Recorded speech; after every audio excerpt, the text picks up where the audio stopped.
So I feel like I've come too far in my life to continue to hold myself back or to continue to allow myself to stay stuck. There are people who are stuck in stance. People are stuck standing still. There are people stuck in certain mindsets. There are people still stuck in the past. People are stuck where you left them.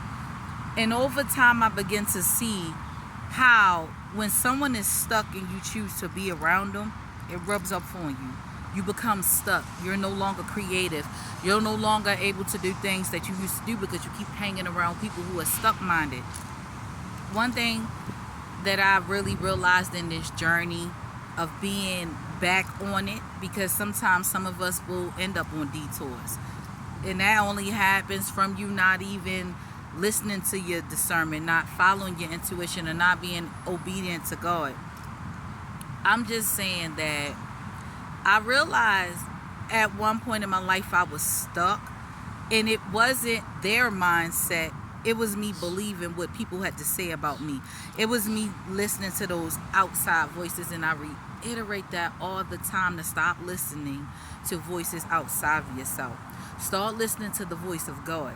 Because when you listen to God, when you obey what God says, you save yourself from so much trouble. And at first, I used to think that looked like something hard, and it's really not that hard.